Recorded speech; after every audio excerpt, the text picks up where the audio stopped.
நிறைய நோய்களுக்கு உணவு தான் மருந்து அப்படின்னு சொல்கிறது சும்மா கிடையாது. வெஜிடபிள் சாப்பிட்லாம், வெஜிடபிள் சூப்பாக சாப்பிட்லாம், சேலடாக சாப்பிட்லாம், நிறைய விஷயங்களை இதில் நம்ம சொல்லித்தரோம்.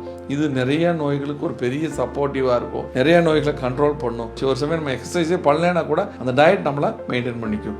எக்ஸசைஸ் அப்படிங்கிறது ரொம்ப முக்கியம், மூச்சு பயிற்சி ரொம்ப முக்கியம், உணவு முறை முக்கியம். அதுக்கப்புறம் நோய் இருந்தால் மட்டும் நீங்கள் மருந்துகள் எடுத்துக்க வேண்டிய கட்டாயம் இருக்கும். இல்லைன்னா மருந்துகள் இல்லாமையே நிறைய நோய்களுக்கு நம்ம உணவுகள் மூலமாகவே கண்ட்ரோல் பண்ண முடியும் அப்படிங்கிறது தான் இதில் நான் சொல்கிறேன். இதை நீங்கள் தெரிஞ்சுக்கிட்டீங்கன்னா, இப்போ நிறைய பேர் சொல்லுவாங்க வெரைட்டி இல்லை, இதில் கிடையவே கிடையாது.